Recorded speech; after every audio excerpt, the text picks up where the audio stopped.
Bonsoir à toutes et à tous et bienvenue à cette édition Le Sommaire.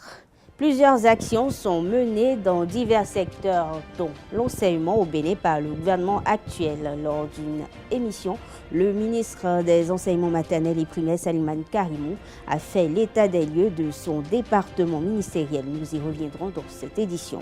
Le Bénin fait désormais partie du Conseil des droits de l'homme de l'ONU pour le mandat 2025-2027. Le pays a été élu ce mercredi lors d'un vote de l'Assemblée générale des Nations Unies. Ce vendredi 11 octobre démarre officiellement l'édition 2024 des trophées JP Sport. En prélude à ce démarrage, la liste des 42 acteurs du mouvement sportif béninois nominés a été dévoilée par le président du comité de l'initiative, René Sabou.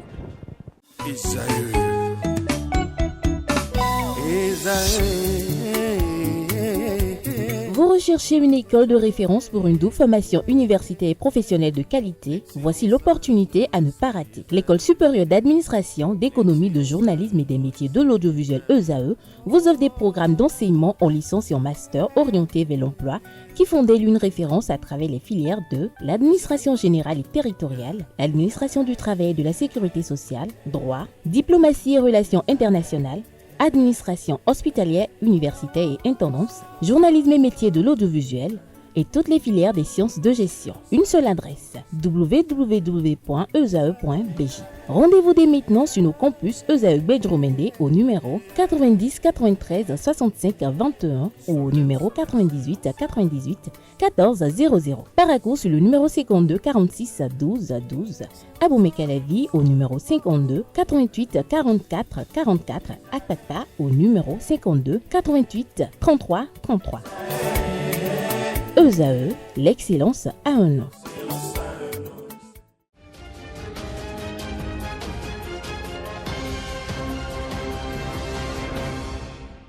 Bonsoir. Le gouvernement béninois a engagé plusieurs réformes dans divers secteurs depuis quelques années. Mais avant le régime du président Patrice Talon, le secteur de l'éducation au Bénin souffrait de quelques maux. À la faveur de l'émission dénommée PAG 2021-2026, reddition de comptes, le ministre des Enseignements maternels et primaires, Salimane Karimou, est revenu sur ces problèmes qui minaient le système éducatif béninois. Suivons ensemble. La situation de l'école béninoise, n'est-ce pas, ne peut pas être présentée de 2016 à aujourd'hui, mais beaucoup plus avant. Et si nous faisons un peu l'histoire, vous allez comprendre que depuis la conférence nationale des forces vives de la nation, je veux dire, lorsque nous sommes rentrés dans ce que nous appelons le renouveau démocratique avec les régimes successifs, il faut retenir que l'école béninoise n'a connu d'accalmie que pour quelques années. Je veux dire de façon précise, entre 1991 et 1996, on pourrait dire qu'à ce moment, on pouvait parler, n'est-ce pas, de l'école béninoise en termes d'une école rénovée, en ce sens que nous venons de sortir non seulement de la conférence, mais également des états généraux de l'éducation. Alors, à partir de 1998 jusqu'en 2016, l'école béninoise était pratiquement dans la croisée des chemins. Il n'y avait pas une année scolaire sans mouvement. Le slogan partagé partout, c'était qu'il fallait sauver, n'est-ce pas, l'année scolaire, parce que chaque année scolaire était caractérisée par des mouvements de grève. Conséquence, c'est que les niveaux des apprenants ont chuté à tout point de vue. Et il y a des exemples en la matière, tant qu'à l'interne qu'à l'externe, nous étions pratiquement à la traîne. Que ce soit au primaire ou au secondaire, dans les universités ailleurs, le Bénin était vraiment à la traîne. Afin de redonner un nouveau visage à l'enseignement maternel et primaire à la prise du pouvoir du régime de la rupture, plusieurs réformes ont été engagées. Salimane Karimou, le ministre des Enseignements maternels et primaires, en parle. Il vous souvient que le 16 décembre 2016, le régime de la rupture qui venait de s'installer a présenté au peuple béninois ce qu'il convient d'appeler le programme d'action du gouvernement 2016 à 2021. Et chaque sous-secteur devrait présenter au peuple ce qu'il entendait en ce moment-là faire pour relever le défi. Et faire quelque chose pour relever des défis suppose que le diagnostic a été fait. Ce que nous avions essayé de faire également au niveau de ce secteur des enseignements maternels primaires, en prenant en compte chacune des composantes du système éducatif béninois, notamment du sous-secteur des enseignements maternels primaires. La première composante, c'est l'accès, l'équité, la rétention au niveau de l'école. La deuxième composante porte sur la qualité de l'enseignement. Et nous avons, à dessein, mis un peu de côté la composante relative au pilotage et au service, n'est-ce pas, au soutien des services. Voilà un peu ce que nous avons fait. Alors, au niveau de l'accès et de l'équité de rétention, qu'il vous souvienne que ce qui concerne l'accès prend en compte les infrastructures scolaires. En 2016, le déficit en termes de salles de classe était criard. Suffisamment criard. On avait noté d'insuffisance de salles à hauteur de 8 794. Donc il y avait un déficit criard ou criant de salles de classe en ce moment-là. Il fallait faire quelque chose. Donc dans le programme d'action du gouvernement numéro 1 en 2016, nous avions déjà annoncé au peuple béninois que chaque année, durant le PAG 1, nous allons mettre à disposition 6 000 salles de classe. Ce qui convient à ce que chaque année, il fallait faire de répartition pour obtenir un certain nombre de salles de classe. Et nous devrons pouvoir réhabiliter un certain nombre de salles de classe. Nous avons mis que nous allons réhabiliter 1500 salles de classe, ce soit durant le quinquennat. En termes de réhabilitation, nous avons pu réhabiliter 3000 salles de classe jusqu'à aujourd'hui. Mais les perspectives, c'est ça le plus important. Parce que c'est vrai, nous avons pu réaliser des choses, mais le chemin reste encore long.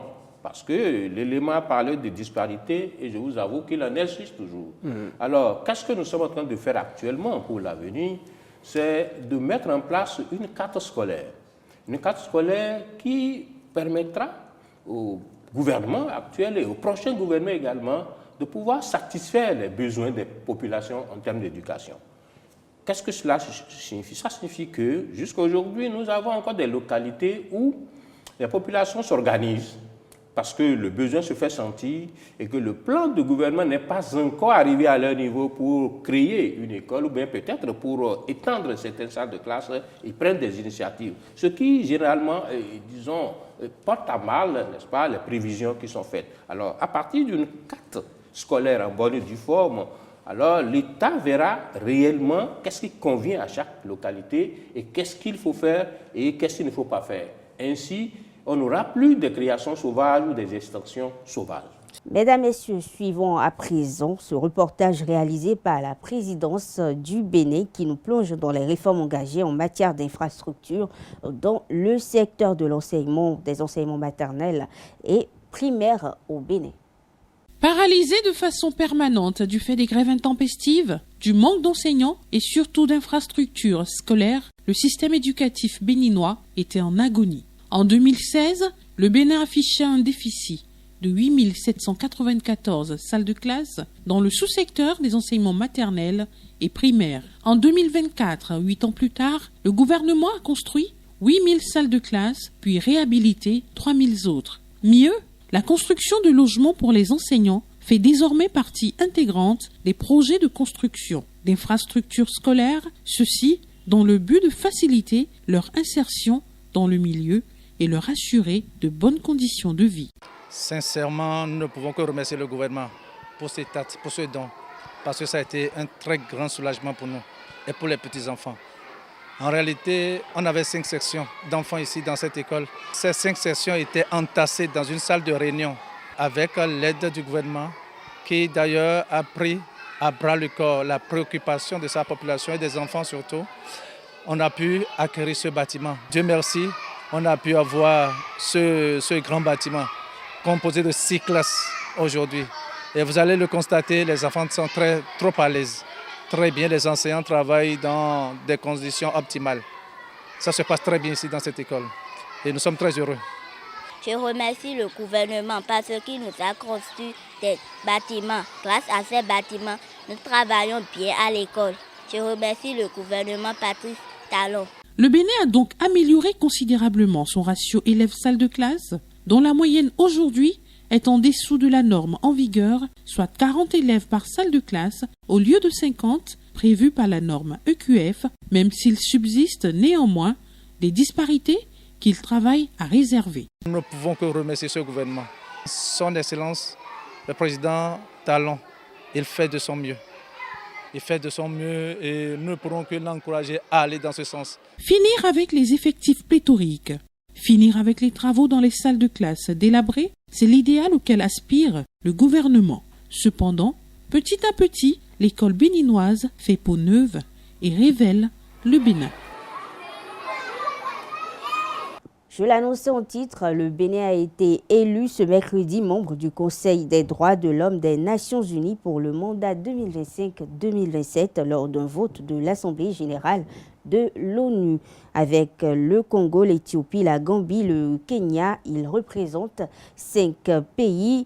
Les 5 pays du groupe africain élus lors du vote de l'Assemblée générale des Nations unies. Pour le Bénin, cette élection au Conseil constitue une reconnaissance des efforts déployés ces dernières années pour promouvoir la démocratie, la gouvernance transparente et la protection des droits fondamentaux. Autre information dans cette édition, le Bénin va contribuer à hauteur de 2 millions de dollars, soit plus d'1 milliard de francs CFA, pour la prochaine reconstitution du Fonds africain de développement FAD. Le ministre béninois d'État chargé de l'économie et des finances l'a annoncé ce 9 octobre à l'occasion de l'ouverture de la revue à mi-parcours du Fonds africain de développement. Monsieur Romuald Wadaï explique que les pas franchis sont conformes aux rêves nourris par le président Patrice Talon. Le ministre salue la résilience de l'institution et garde foi en un avenir radieux pour les pays si chacun fait preuve de rigueur au travail, de sérieux et de transparence. Présent à cette réunion, Dr Akinwumi Adesina, président du groupe de la Banque africaine de développement, a rappelé qu'entre 2021 et 2024, le Bénin a levé d'importantes ressources sur le marché de capitaux. M. Adesina a rappelé aussi que le portefeuille du groupe de la BAD au Bénin a augmenté de manière significative, passant de 605 millions de dollars en 2021 à 1,1 milliard de dollars en septembre 2024. Il faut noter que les consultations pour la 16e reconstitution de ressources du FAD 16 se sont achevées en décembre 2022 et le fonds est entré en vigueur le 8 juillet 2023 et couvre la période 2023-2025. Une cinquantaine de personnes de 4 nationalités africaines se forment depuis le 7 octobre dernier en agent humanitaire à Cotonou, assuré par la CONAS Chaplains Afrique. Cette formation a été officiellement lancée mercredi 9 octobre 2024. Reportage signé Larios Adjaguno. Enfants du Bénin debout. Ces hommes et femmes aspirent à devenir des agents humanitaires. CONAS Chaplains Afrique leur donne les armes pour être des aumôniers internationaux, juges de paix et conseillers thérapeutiques anti-drogue lors d'un séminaire de formation de 2 semaines à Cotonou. Même si nous avons commencé depuis lundi, c'est le moment de vous dire officiellement bienvenue, de vous dire merci d'avoir cru en nous et en l'avenir de la CONAS et de vous être rendu disponible pour servir et servir davantage. La cinquantaine de participants venus de 4 pays africains, Bénin, Cameroun, Niger et Togo, vont suivre plusieurs modules présentés par différents experts afin de renforcer leur background sur l'action humanitaire. Ils vont également s'approprier la vision de CONAS Chaplains, une organisation intergouvernementale accréditée à l'ONU. Nous avons développé dans les cours passés déjà que sans le cœur pour le prochain, sans l'amour pour le prochain, on ne peut pas être un aumônier. Parce que l'aumônier est celui-là qui est capable de laisser ce qu'il va manger et donner ce qui lui reste pour son prochain. Les aspirants aumôniers, juges de paix et conseillers thérapeutiques anti-drogue vont jouer un rôle d'appui aux efforts des gouvernements de leur pays dans les domaines du social, de la santé, de l'environnement et bien d'autres. Ces conseillers thérapeutiques, c'est de qui? Ce ne sont pas des gens qui arrêtent de goguer, non. Nous, n'était pas dans ce sens-là. C'était des gens qui avaient pour le fardeau d'accompagner des personnes addictes. C'est-à-dire toutes des personnes qui sont sous l'emprise des addictions ou alors des personnes qui sont sorties de ces addictions mais qui n'arrivent pas à trouver leur place dans la société. Cette formation va s'achever le 9 octobre 2024. Créée à Guayaquil en Équateur, il y a un quart de siècle et introduite en Afrique depuis une décennie environ, la CONACHAPREN intervient dans près de 70 domaines d'activité et de compétences renseignés dans le système des Nations Unies. La 8e édition du Salon international de l'immobilier et matériaux modernes S2IM s'est officiellement ouverte ce mercredi 9 octobre en présence de plusieurs autorités. Et le point est signé Anaël Dou. La 8e édition du Salon international de l'immobilier et matériaux modernes S2IM ouvre ses portes. Cette initiative de Amadou Kehinde, qui a vu le jour pour la promotion du Made in Bénin, cette année est basée sur un thème d'enjeu. Le thème de cette 8e édition est intitulé « L'optimisation de l'habitat en fonction de son environnement ». Vous savez tous aujourd'hui qu'on est confronté au changement climatique, les conséquences. L'initiative, c'est participer à l'amélioration du cadre de vie, participer au développement durable, participer à l'écologie et participer naturellement au développement de notre cher pays, le Bénin.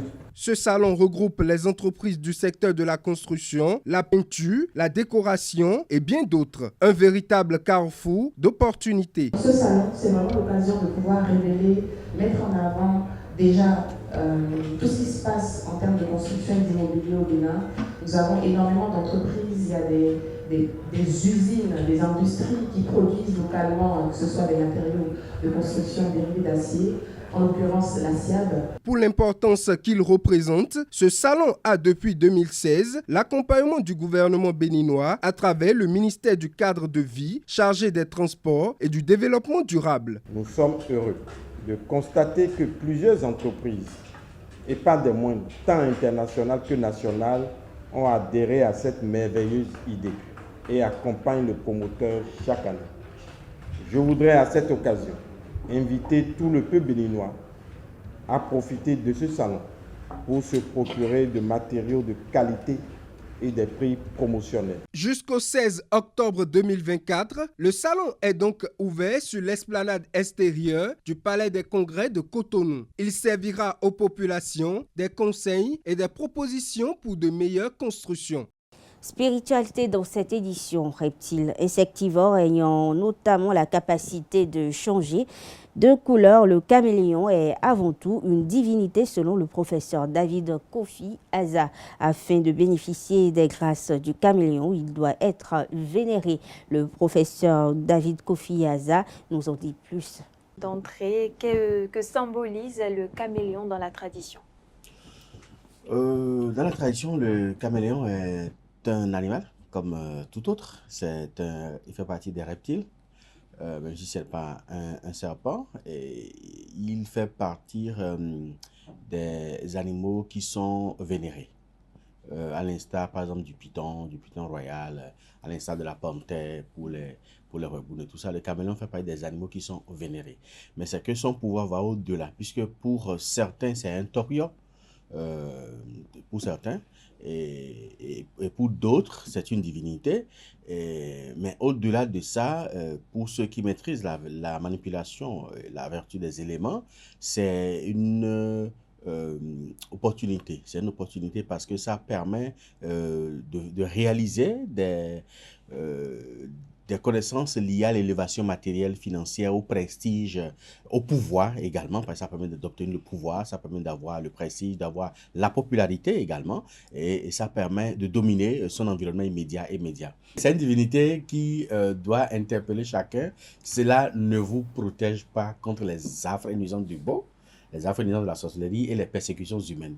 Fait de société dans cette édition, l'amitié peut être définie comme un sentiment réciproque d'affection ou sympathie de partage entre deux personnes qui ne sont pas forcément de la même famille. Mais ce lien permet-il de tout se dire? Un ami a-t-il le droit, au nom de l'amitié, de dévoiler les fidélités de la partenaire de son ami à ce dernier? Donc, à cette interrogation, quelques citoyens de la ville de Cotonou ont répondu. On les écoute. Il vaut mieux le prévenir. Donc en tout cas, qui n'a qu'à savoir comment aller vivre avec sa femme quand même. Donc je ne vais pas lui dire que j'ai vu ta femme quelque part ou bien ta femme te trompe, non. Mais je vais essayer de lui parler, lui conseiller d'une manière pour qu'au moins lui-même, après à la suite, il pourra découvrir en réalité qui est sa femme et de quoi sa femme est capable. Par exemple, il peut au terme, bon, si dans le canton tu as bro, il y a un bro de moyen donné j'en ai tout de donc moi si ton juste mais si donne moi si tu es au tel coup mais les pour bien non genre c'est comme si on a bafoyer ton quoi n'y ton nan don kontonti nan don kontonti nous y on kontonti yo nan don kontonti tu vois là au moins si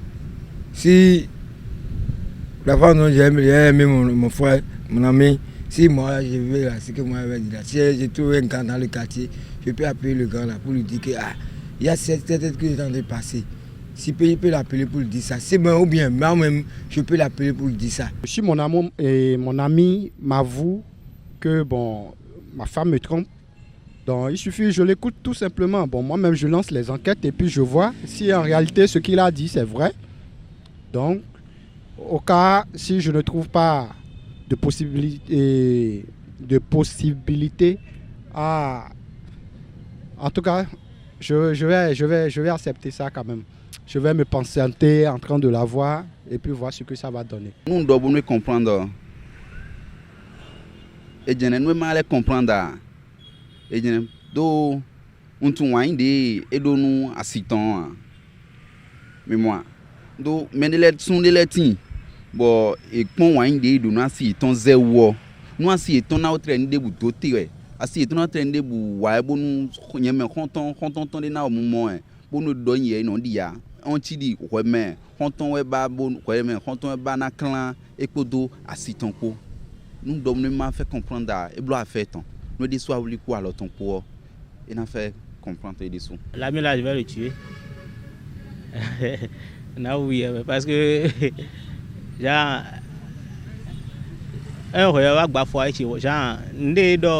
c'est très grave parce que peut-être que il a dit ou bien genre peut-être que mon blog a madame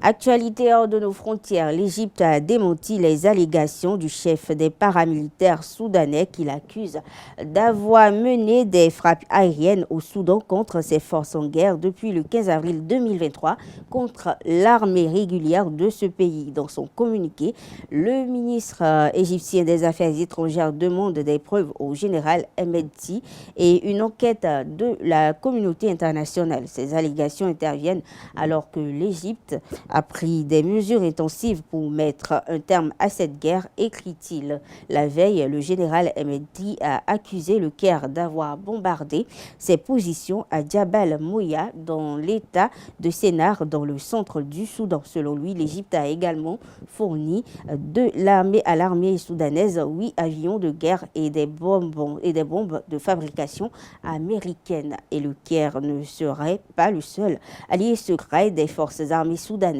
Toujours d'après le général Hemedti, l'Iran fournirait des drones, l'Ukraine fournirait des mercenaires et des combattants viendraient d'Azerbaïdjan, du Tigré éthiopien et de l'Érythrée.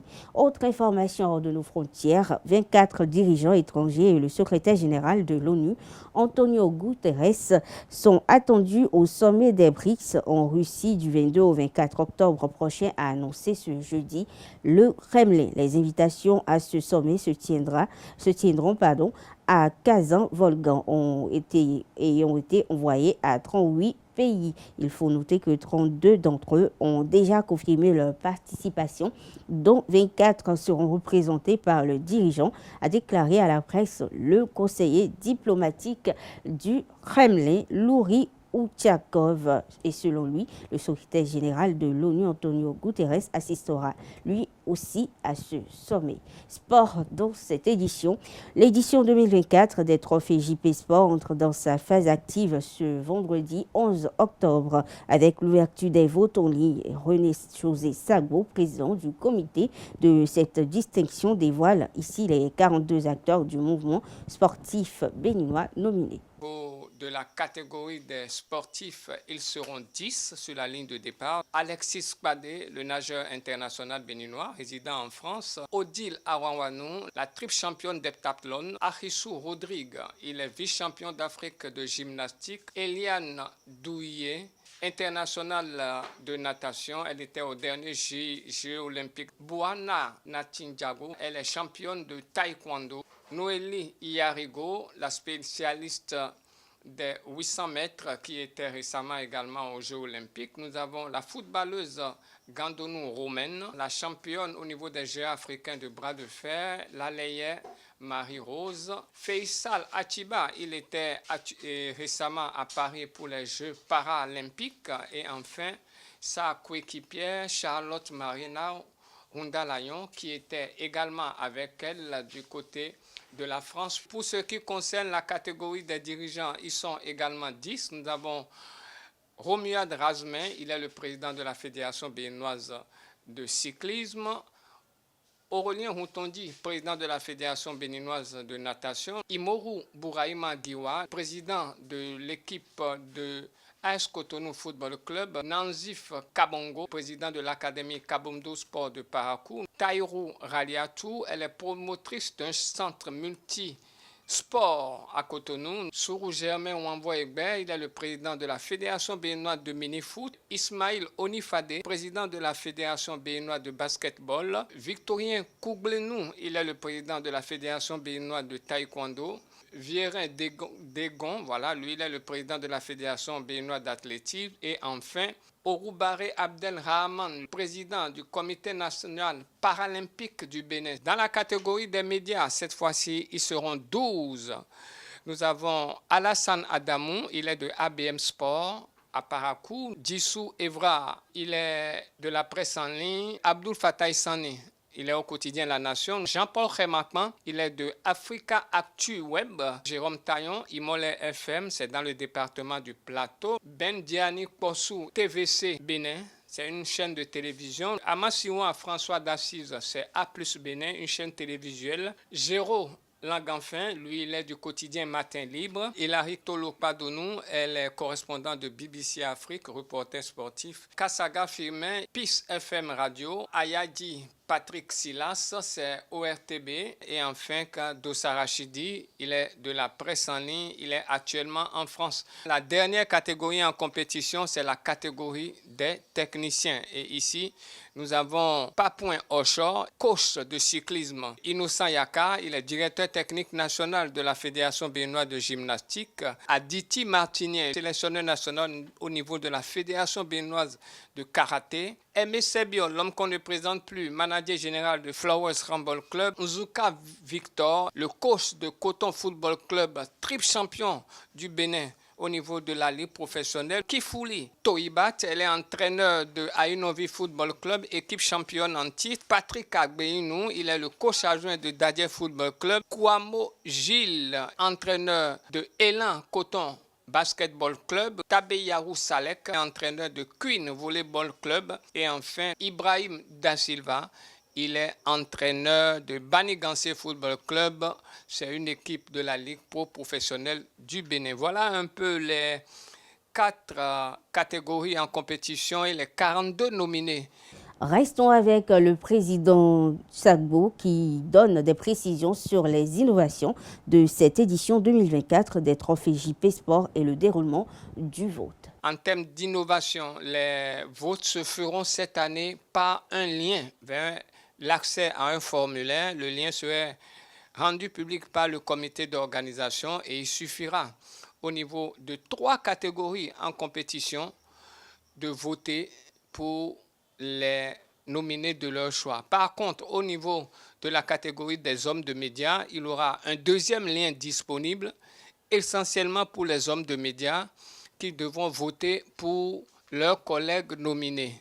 Il faut dire que dans cette catégorie, nous insistons, c'est essentiellement les hommes de médias qui doivent pouvoir voter pour désigner qui, en leur sein, serait meilleur homme de médias de l'année 2024. Nous allons ouvrir les votes le vendredi 11 octobre à 0h exactement et la clôture du vote est prévue pour le dimanche 20 octobre à 23h59. Voilà un peu ce qu'on peut retenir pour ce qui concerne les votes. Il faut juste rappeler pour terminer que pour ce qui concerne la désignation du vainqueur, nous allons attribuer 5 points pour celui qui est classé premier, 3 points pour celui qui est classé deuxième et 1 point pour celui qui est classé troisième dans la liste des 3 votants proposés par le lecteur. Pour ce qui concerne la proclamation de la shortlist, elle interviendra le dimanche 3 novembre 2024 et le 24 novembre, nous allons dévoiler officiellement la liste des lauréats. Pour ce qui concerne la dernière catégorie, on le disait au début, c'est la catégorie du meilleur personnage sportif de l'année 2024. Ici, nous allons dévoiler la shortlist le 3 novembre, au moment où nous allons rendre public également la shortlist au niveau des autres catégories. Et le 24 novembre, nous allons rendre public la liste des lauréats. À la différence que, ici, le lauréat est désigné par les journalistes de la rédaction du site jipsportbenin.com. Voilà. Mesdames, Messieurs, sur cette note sportive qu'on fait cette édition, merci de l'avoir suivi. Très bonne soirée à toutes et à tous.